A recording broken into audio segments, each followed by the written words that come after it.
Everyone, once again welcome to my channel. मैं रंजना बिहारे और आज आपके लिए लेकर आ रही हूँ सोल्यूशन चैप्टर की एक और कॉलिगेटिव प्रॉपर्टी, ऑस्मोटिक प्रेशर। क्या होता है ऑस्मोटिक प्रेशर? इसको समझने के लिए हम सबसे पहले समझेंगे दो टर्म। पहला सेमी परमिएबल मेम्ब्रेन और दूसरा हम समझेंगे ऑस्मोसिस। तो क्या होती है सेमी परमिएबल मेम्ब्रेन? ऐसी मेम्ब्रेन मतलब कहा जाए एक तरीके का फिल्टर पेपर, ठीक। तो सेमी परमिएबल मेम्ब्रेन एक ऐसी मेम्ब्रेन होती है जो अपने में से सॉल्वेंट के पार्टिकल्स का फ्लो अलाउ करती है, पर सोल्यूट के पार्टिकल्स जो कि बिगर साइज के होते हैं उनको ये अपने में से पास नहीं होने देती। The membrane which allows flow of only solvent particles, but not that of solute particles, it's called semi-permeable membrane. Allows flow of only solvent particles. इनको हम कहते हैं सेमी परमिएबल मेम्ब्रेन। अब ये भी होती है दो तरीके की। ये होती है नेचुरल जैसे कि पिग्स ब्लैडर एक नेचुरल एसपीएम है, और दूसरी होती है बेटा सिंथेटिक जो कि होती है सेलोफैन। सुना होगा आपने नाम सेलोफैन। तो pigs bladder natural SPM, cellophane synthetic SPM. अब हम आएंगे ऑस्मोसिस क्या होता है, ठीक। तो घरों में जब छोले की सब्जी बनानी होती है तो पेरेंट्स या मम्मियां उन छोलों को 6-8 घंटे के लिए भिगो करके रखती है। क्या होगा अगर छोले हमने भिगा करके रख दिए? सपोज हमने एक कंटेनर में ले लिए थोड़े से छोले, छोटे छोटे से हमने ले लिए छोले, और इसको हमने 6-8 घंटे के लिए पानी में रखा। क्या ऑब्जर्वेशन रहेगा 6-8 घंटे के बाद? तो ये जो छोले हैं 6 से 8 घंटे के बाद इनका साइज थोड़ा सा बढ़ जाता है। ये हमको कुछ इस तरीके के दिखाई देते हैं, थोड़े से बड़े साइज। अब इनका साइज क्यों बढ़ा? क्योंकि जो छोले का आउटर कवरिंग था जिसको हम छिलका कहते हैं बेटा, वो होती है सेमी परमिएबल मेम्ब्रेन। और इस मेम्ब्रेन के थ्रू जिस पानी में हमने इनको भिगोया है ये पानी एंटर करता है छोलों के अंदर। अब अगर छोलों के अंदर पानी आएगा तो उस पानी के कारण वो एक्सपांड होंगे, और एक्सपांड होंगे मतलब जिसे हम कहते हैं फूलेंगे, स्वेल हो जाएंगे। तो ये जो पानी अंदर आया है इस सेमी परमिएबल मेम्ब्रेन के थ्रू, इसी प्रोसेस को हम कहते हैं ऑस्मोसिस। तो व्हाट इज ऑस्मोसिस? तो ये जो ऑस्मोसिस हुआ ये खुद से हुआ। तो ये जो पानी अंदर भरा है ये एक स्पॉन्टानियस प्रोसेस हुई है। स्पॉन्टानियस मतलब जो खुद से होती है। तो छोलों के अंदर पानी भरना ये एक स्पॉन्टानियस प्रोसेस है। उसी तरीके से अगर हम किशमिश को पानी में भिगोते हैं या हम ड्राई फ्रूट्स को पानी में भिगोते हैं तो उनका भी जो साइज है वो स्वेल हो जाता है, एक्सपांड हो जाते हैं वो, ठीक। तो ये एक्सपांड क्यों होते हैं? क्योंकि उनकी जो भी आउटर कवरिंग होती है वो होती है उनकी एसपीएम। उस एसपीएम के थ्रू सॉल्वेंट के पार्टिकल्स अंदर एंटर करते हैं। इसी प्रोसेस को कहा जाता है ऑस्मोसिस। अगर अच्छे से डिफाइन किया जाए तो what is osmosis? Spontaneous flow of solvent particles from the region of low concentration। देखो यहां पर वाटर में कंसेंट्रेशन कम था, छोलों के अंदर मिनरल्स भरे पड़े थे, वहां कंसेंट्रेशन ज्यादा था। तो ये जो स्पॉन्टानियस फ्लो हो रहा था of solvent particles from the region of low concentration to the region of high concentration. Confuse ना हो, यहाँ प्योर वाटर था मतलब कंसेंट्रेशन कम, और छोलों के अंदर मिनरल्स भरे हुए थे मतलब कंसेंट्रेशन ज्यादा। तो लो कंसेंट्रेशन से हाई कंसेंट्रेशन की तरफ सॉल्वेंट पार्टिकल्स का जो स्पॉन्टानियस फ्लो होता है उसी को कहा जाता है ऑस्मोसिस। अब हुआ इसमें ऑस्मोसिस, ठीक। अब अगर हम छोलों को 2-4 दिन तक और पानी में रखेंगे तो क्या इनका साइज इतना बड़ा बड़ा हो जाएगा? नहीं, एक स्टेज ऐसी आती है बेटा कि ये अपने मैक्सिमम साइज में पहुंच जाते हैं और इसके बाद हम इनको कितना भी पानी में भिगो करके रखे, इनका साइज और ज्यादा एक्सपांड नहीं होता है। अब ऐसा क्यों? तो अगर हम एक सिंगल छोला यहां पर कंसीडर करें जो कि एक्सपांड हो चुका है, इसके अंदर पानी भर चुका है, ठीक। अब ये जो वाटर अंदर फील हुआ है वो इस मेम्ब्रेन पर, ये सेमी परमिएबल मेम्ब्रेन है, इस मेम्ब्रेन पर बाहर की तरफ प्रेशर अप्लाई करती है। इस कवरिंग पर, इस मेम्ब्रेन के पर बाहर की तरफ जो है ये प्रेशर अप्लाई करेगा। कौन? जो वाटर इसमें ऑलरेडी भर चुका है ये। अब अगर बाहर की तरफ प्रेशर अप्लाई होगा तो बाहर से और वाटर अंदर तो नहीं आ पाएगा, क्योंकि ऑलरेडी जो प्रेशर का डायरेक्शन है वो आउटवर्ड डायरेक्शन है। और बाहर तरफ अगर हम किसी चीज को प्रेस करेंगे तो बाहर से कोई भी चीज अंदर नहीं आ पाएगी। और यही रीजन है कि इस प्रेशर के कारण जो वाटर अंदर आ रहा था वो रुक गया है। मतलब हम ये कह सकते हैं कि इस प्रेशर के कारण जो ऑस्मोसिस की प्रोसेस हो रही थी वो रुक चुकी है।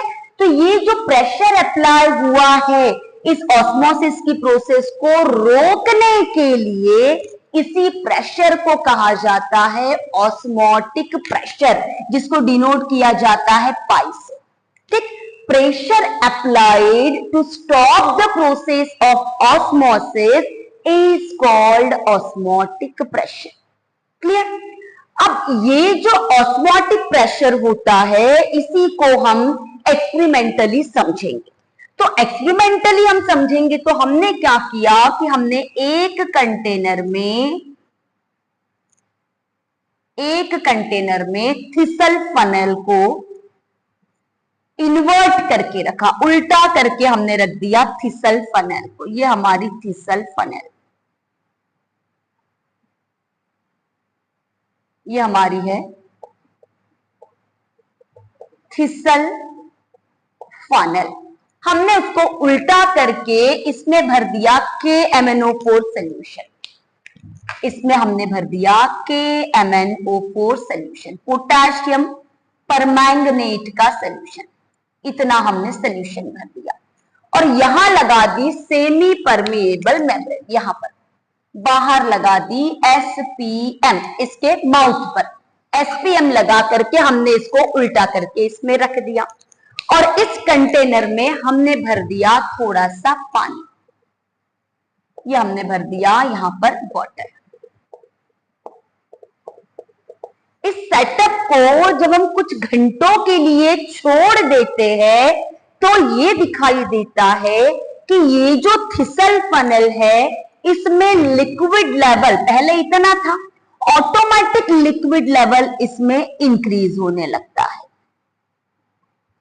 लिक्विड लेवल इंक्रीज हुआ क्यों इंक्रीज हुआ? क्योंकि ये जो वाटर के मॉलिक्यूल्स थे, H2O के मॉलिक्यूल्स, वो इस सेमी परमिएबल मेम्ब्रेन से पास होकर इस थिसल फनल में एंटर किए।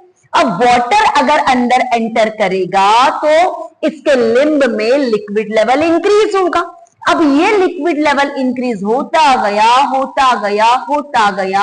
और एक स्टेज ऐसी आई कि ये लिक्विड लेवल इस थिसल फनल के लिम्ब में कांस्टेंट हो गया। अब ये इससे ज्यादा इंक्रीज नहीं हुआ। अब इससे ज्यादा जब ये इंक्रीज नहीं हुआ तो अब ये जो सॉल्यूशन अंदर है इसने डाउनवर्ड डायरेक्शन में इस मेम्ब्रेन पर प्रेशर अप्लाई करना स्टार्ट किया। बहुत सारा पानी अंदर बढ़ गया। अब इस पानी ने, इस सॉल्यूशन ने मेम्ब्रेन के ऊपर प्रेशर अप्लाई करना स्टार्ट किया और इस प्रेशर का डायरेक्शन भी डाउनवर्ड है। इस डाउनवर्ड प्रेशर के कारण और ज्यादा सॉल्वेंट के पार्टिकल्स अंदर नहीं आ पाए, जिसके कारण इनकी जो ऑस्मोसिस की प्रोसेस हो रही थी, जो वाटर अंदर भर रहा था, वो रुक गया। इसी प्रेशर को कहा जाता है बेटा पाई। अब इस सॉल्यूशन ने जो प्रेशर अप्लाई किया है इस मेम्ब्रेन पर, जिसके कारण ऑस्मोसिस की प्रोसेस रुक गई है, इस प्रेशर को हम कहते हैं osmotic pressure. So what is osmotic pressure? Pressure applied to stop the process of osmosis is called osmotic pressure.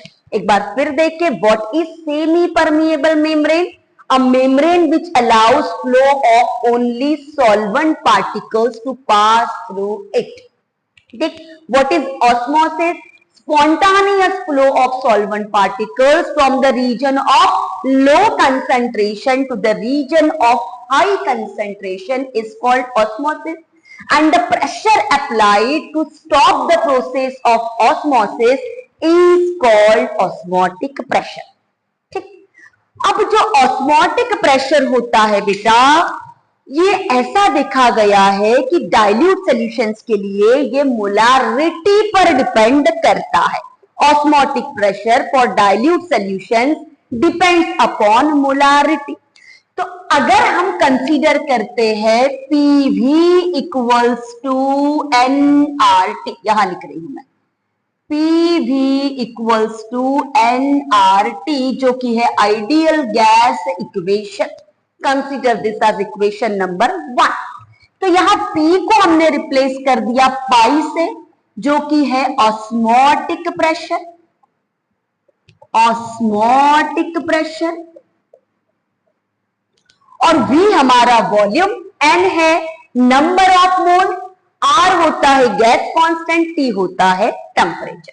ठीक, तो P को हमने रिप्लेस कर दिया पाई से और V को हमने ट्रांसफर कर दिया यहां, तो हमको मिला pi equals to nRT upon V। अब pi equals to nRT upon V को हमने लिया इक्वेशन नंबर 2। अब इस इक्वेशन से हमको दो और इक्वेशन मिलते हैं। कौन कौन से? अगर हम N अपॉन V को रिप्लेस करके कंसंट्रेशन पुट करें, है concentration, number of moles upon volume को हम कंसंट्रेशन लिख सकते हैं, तो ये इक्वेशन चेंज होकर पाई इक्वल्स टू CRT में कन्वर्ट होगा। N अपॉन V को हमने C से रिप्लेस कर दिया। या तो हम क्या कर सकते हैं बेटा, क्योंकि N नंबर ऑफ मोल्स है, तो नंबर ऑफ मोल्स की जगह गिवन मास मतलब W2 upon molar mass M2 को रिप्लेस करके भी इस इक्वेशन को रीराइट कर सकते हैं। यहां पर W2 weight of solute, M2 molar mass of solute होगा। तो from equation 2 pi equals to N की जगह हमने पुट किया W2 अपॉन M2 और बच गया है RT अपॉन V। तो हमको दो इक्वेशंस मिले हैं ऑस्मोटिक प्रेशर के लिए, पाई इक्वल्स टू CRT और दूसरा मिला है pi equals to W2 RT upon M2 into V। अब यहां पर पाई क्या है? Osmotic pressure, osmotic pressure. C क्या है? Concentration of solution, concentration of solution. R is a gas constant, T is temperature, W2 weight of solute, M2 molar mass of solute, molar mass of solute, V is volume of solution। अब जितनी भी सारी colligative properties हमने पढ़ी है, starting from relative lowering of upper pressure, elevation in boiling point, depression in freezing point और osmotic pressure, इन सभी में सबसे बेस्ट माना जाता है ऑस्मोटिक प्रेशर को for determining molar mass of solute. वैसे तो सारी ही कोलिगेटिव प्रॉपर्टीज का यूज सॉल्यूट के मोलर मास मतलब M2 को डिटरमाइन करने के लिए किया जाता है, पर इन सभी में सबसे बेस्ट माना जाता है ऑस्मोटिक प्रेशर को।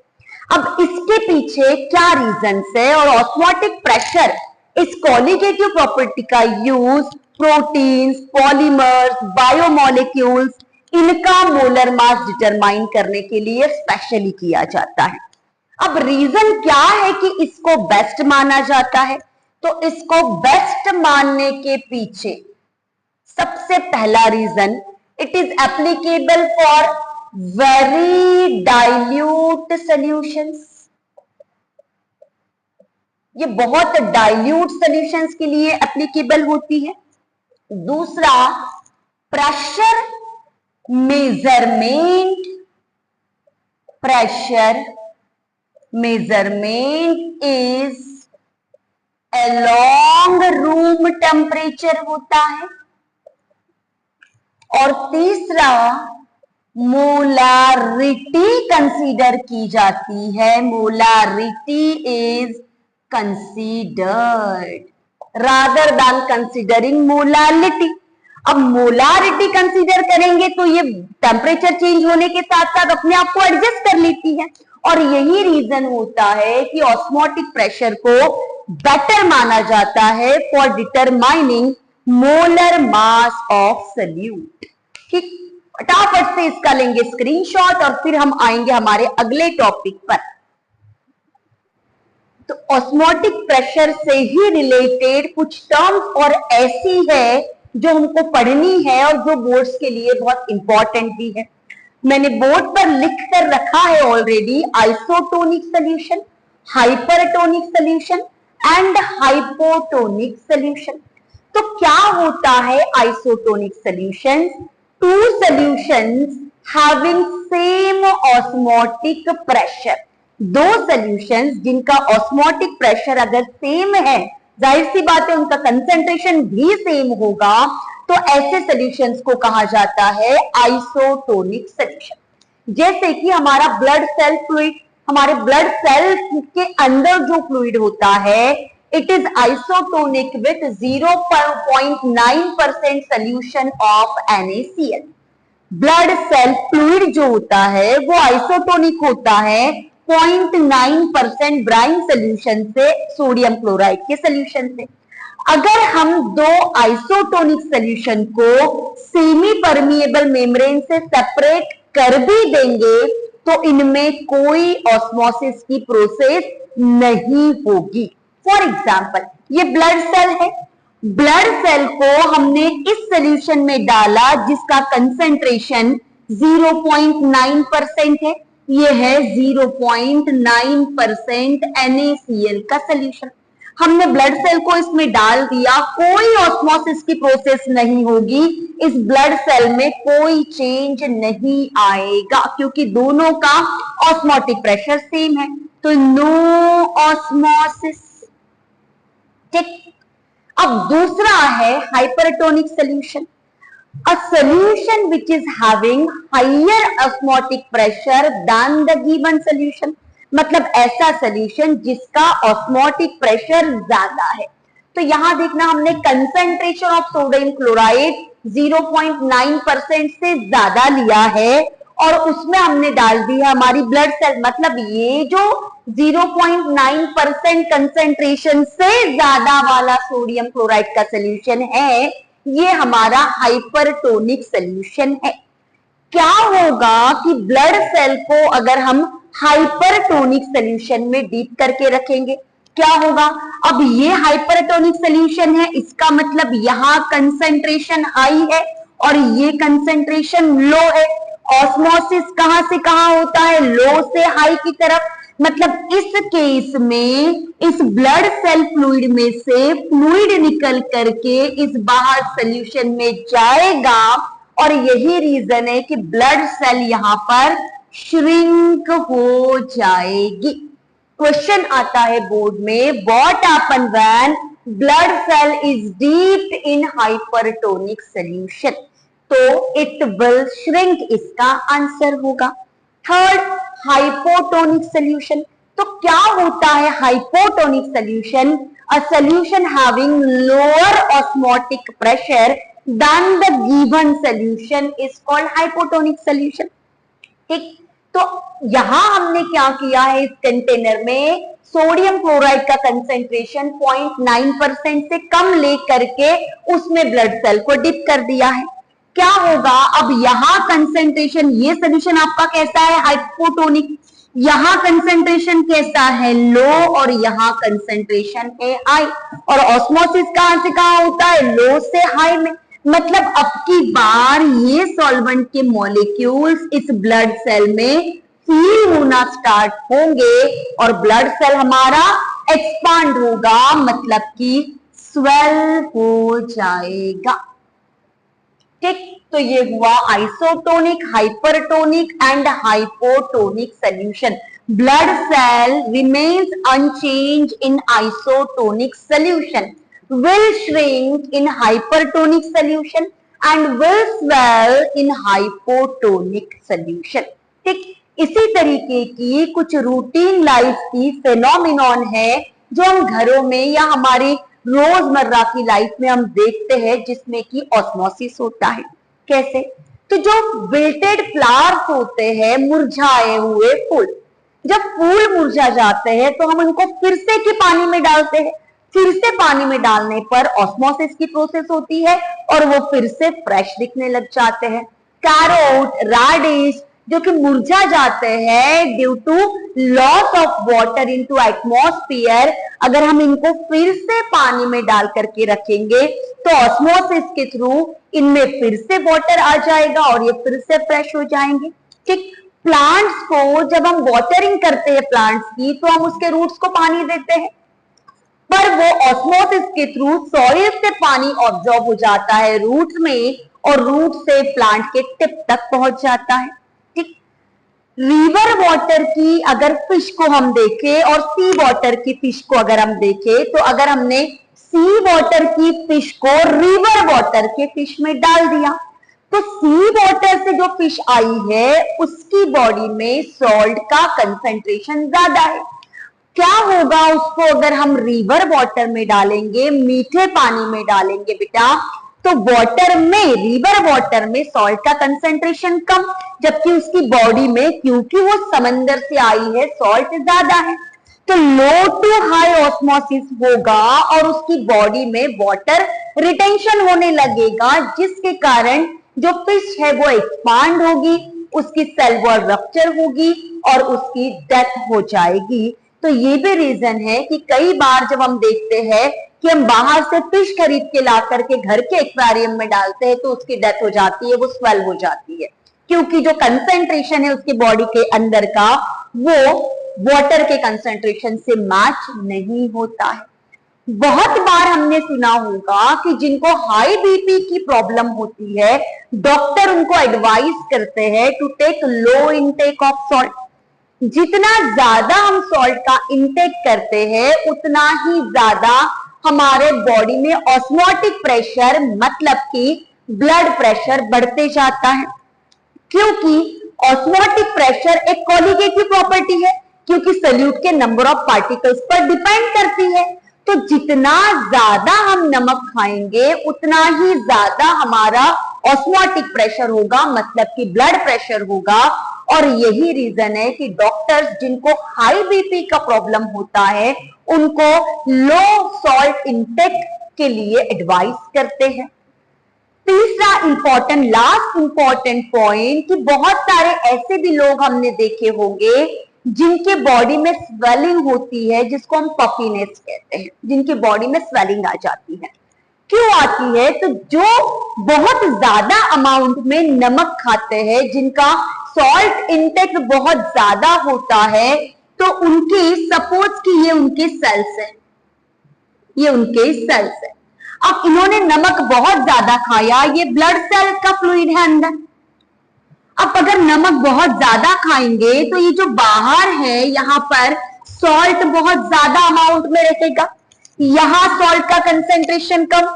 नमक ज्यादा खाने से यहाँ सॉल्ट का कंसेंट्रेशन ज्यादा हुआ, लो टू हाई ऑस्मोसिस होगा और इस सेल में से फ्लूइड निकल करके इस इंट्रासेल्युलर स्पेस में डिपॉजिट होने लगेगा। इस इंट्रासेल्युलर स्पेस में क्योंकि पानी भरने लगा है, इसी को हम कहते हैं पफीनेस या स्वेलिंग, और इस डिजीज को कहा जाता है एडिमा। तो एडिमा क्यों होता है ये भी हम एक्सप्लेन कर सकते हैं on the basis of osmosis. अगर आपको स्क्रीनशॉट लेना है तो आप स्क्रीनशॉट लेंगे और इसके बाद हम आएंगे बेटा न्यूमेरिकल्स पर। तो अब हम आते हैं न्यूमेरिकल्स पर, ऑस्मोटिक प्रेशर के न्यूमेरिकल्स पर। तो सबसे पहला क्वेश्चन हम सॉल्व करने वाले हैं एनसीईआरटी का सॉल्व एग्जाम्पल 11। क्वेश्चन आपकी स्क्रीन पर भी डिस्प्ले हो रहा है। ठीक, सबसे पहले हम देखेंगे कि क्वेश्चन में what is given and what is to be determined. तो क्या दिया है इसके लिए हम रीड करेंगे क्वेश्चन मेरे साथ साथ आप भी स्क्रीन पर रीड करें। 200 centimetre cube of an aqueous solution of protein, मतलब सोल्यूशन का वॉल्यूम V की वैल्यू हमको दी हुई है। गिवन में हमको दिया है volume V equals to 200 centimetre cube, और इसको हम कन्वर्ट करेंगे लीटर में, तो ये हो जाएगा 200 into 10 to the power -3 litre. Second हमको क्या दिया है, 200 centimetre cube of aqueous solution of protein contains 1.26 gram of protein, मतलब हमको W2 दिया है 1.26 gram, that is weight of solute. The osmotic pressure of such solution at 300 kelvin, मतलब हमको टेम्परेचर दिया है 300 kelvin, is found to 2.52 into 10 to the power -3 बार, मतलब osmotic pressure दिया है 2.57 into 10 to the power -3 बार। ठीक, और इस न्यूमेरिकल में हमको R की वैल्यू की भी जरूरत पड़ेगी जो कि कांस्टेंट है। ठीक है, और यहां पर R की वैल्यू हमको लेनी होगी 0.083 बार, क्योंकि प्रेशर बार में दिया है, bar litre kelvin inverse mole inverse. अब फॉर्मूला हमारा क्या है ऑस्मोटिक प्रेशर का, क्या निकालना है हमको, what is to be determined. देखो हमको निकालना क्या है, मोलर मास ऑफ प्रोटीन, मतलब हमको M2 की वैल्यू फाइंड आउट करनी है। फॉर्मूला क्या है, pi equals to W2RT upon M2 into V। ये फॉर्मूला वीडियो के स्टार्टिंग में जो मैंने डेरिवेशन करवाया था उसमें भी दिया हुआ है। चलिए, M2 is to be determined, M2 equals to W2RT upon pi multiplied by V। Values put करेंगे बेटा, इसमें क्या मिलेगा, W2 कितना है 1.26 multiplied by R means 0.083 into T, मतलब टेम्परेचर जो कि है 300 केल्विन डिवाइडेड बाय पाई जो कि दिया है 2.57 into 10 to the power -3 multiplied by volume जो हमको दिया है 200 इंटू 10 टू द पावर -3। फटाफट से क्वेश्चन को सॉल्व करेंगे, वीडियो को पॉज करेंगे और क्वेश्चन को सॉल्व करेंगे।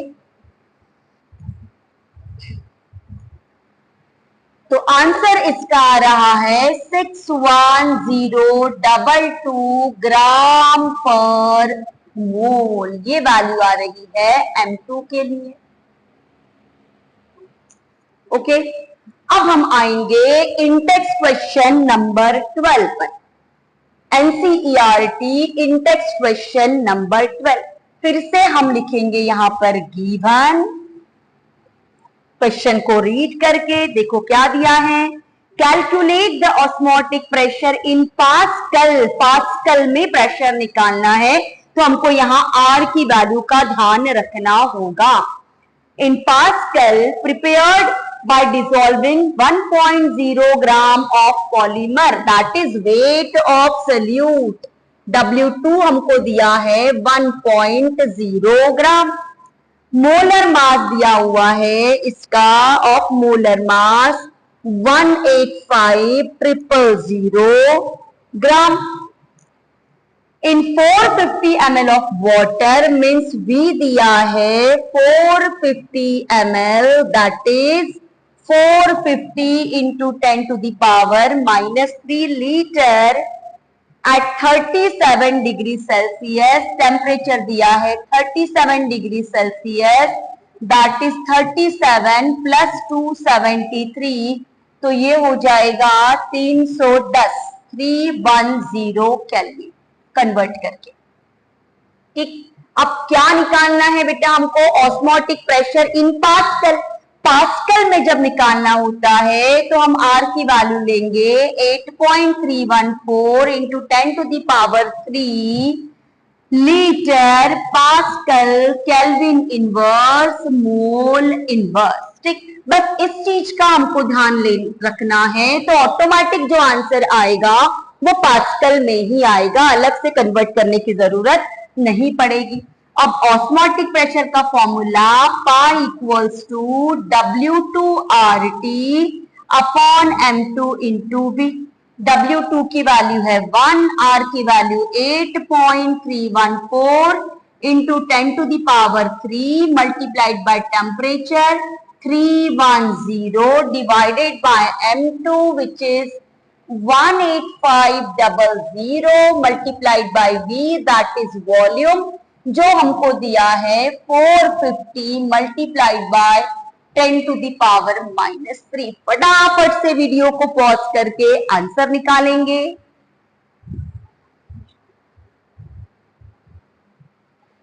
और ये आ रहा है 36.96 pascal. Value of pi is 36.96 pascal. ठीक, इसके बाद हम आएंगे सीबीएसई का 2007 का एक क्वेश्चन, जो कि है, फिर से क्वेश्चन आपकी स्क्रीन पर डिस्प्ले हो रहा है। At what concentration of solute P the solution will be isotonic with 5% solution of urea. Molar mass P का हमको दिया हुआ है। क्वेश्चन की लैंग्वेज पर फोकस करेंगे। At what concentration of solute P, मतलब हमको पी का कंसेंट्रेशन निकालना है। The solution will be isotonic with 5% solution of urea.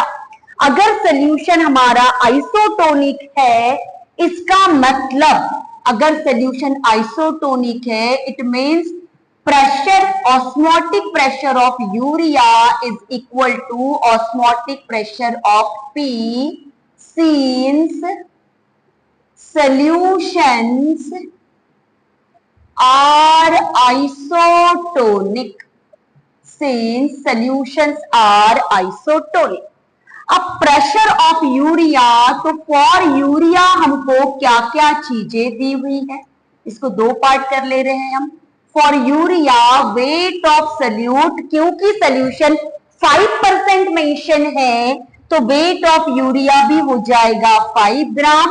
Volume यहां पर हो जाएगा ये 5 ग्राम पर ml होगा इसका कंसेंट्रेशन, तो वॉल्यूम यहां पर हम लेंगे बेटा 100 ml, that is 100 divided by 1000 litre, that is 0.1 litre.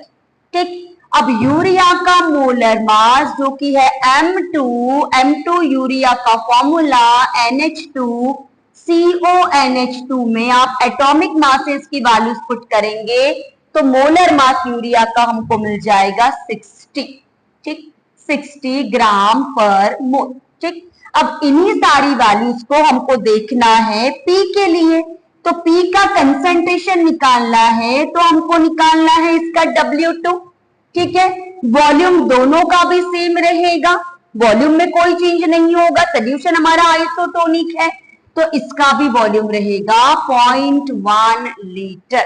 ध्यान रहे 5% सोल्यूशन मास बाय वॉल्यूम हम यहाँ कंसीडर कर रहे हैं, मतलब वॉल्यूम जो है वो 100 ml हमको ऑटोमेटिक लेना है। ये क्वेश्चन में आपको गिवन नहीं है, ये हमको अज्यूम करके चलना है।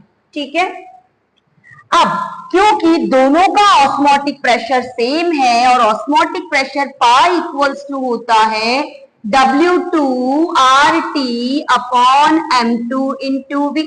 अब दोनों के ऑस्मोटिक प्रेशर को अगर हम इक्वेट करते हैं pressure of urea equals to osmotic pressure of P, तो ऑस्मोटिक प्रेशर ऑफ यूरिया इस फॉर्मूला के हिसाब से इसका W2 हो जाएगा 5 multiplied by RT upon V, molar mass हो गया 60। हम इनकी वैल्यूज को यहाँ पुट नहीं कर रहे हैं क्योंकि वैसे भी इक्वेट करने पर ये कैंसिल हो जाएगा। यहाँ का W हमको P के लिए निकालना है इंटू RT, इसका मोलर मास क्वेश्चन में दिया है 342 multiplied by V। RT upon V पूरा कैंसिल हो गया और हमको W फॉर P के लिए टर्म्स को ट्रांसफर करके 5 इंटू 342 डिवाइडेड बाय 60, फिर से फटाफट से वीडियो को पॉज करके आंसर आप निकालेंगे। तो ये आंसर हमको मिल रहा है 28.5 ग्राम, दैट इज कंसंट्रेशन इज 28.5%। ये इसका आंसर होगा। आई होप कि मेरा वीडियो आपको पसंद आया होगा। Don't forget to subscribe my channel. Video को लाइक शेयर जरूर करिए। Thank you everyone.